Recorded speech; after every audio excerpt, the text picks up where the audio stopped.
ఇంతకుముందు మీరు తీసిన సినిమాలు ఏవి కూడాను పెద్ద ఫైనాన్షియల్గా పెద్ద ఫెచ్చింగ్ ఇచ్చినటువంటి కావు.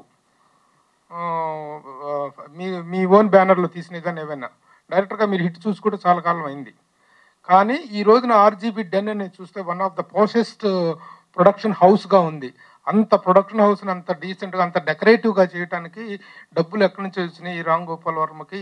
It is surely the package of from Jaganmohan Reddy అనేటువంటిది వినిపిస్తుంది. దీనికి వచ్చిన క్లారిఫికేషన్ నేను అదే చెప్తున్నా. అప్పుడు అది మీరు నమ్మేది మీరు నమ్మండి, అంతకని ఏం చెప్పను. నేను ఏం చెప్తున్నా మీరు నమ్మేది నమ్ముతారు కదా.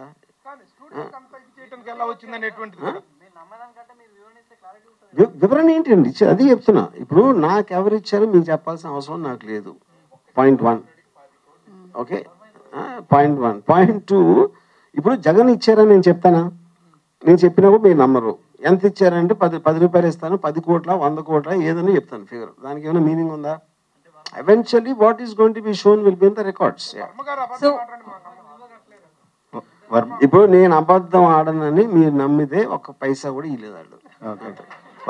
వర్మ గారు, మీకు హిట్స్ రాకపోవడం వల్లే ఇలాంటి సినిమాలు చేస్తున్నారు అనే టాక్ కూడా ఉంది.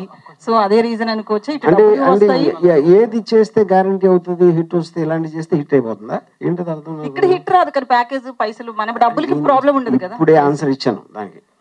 I just now told you it is not there, but you can decide whatever. ఎందుకంటే don't want to answer questions which are silly. So మీరు పెట్టచ్చు. వర్మ గారు సార్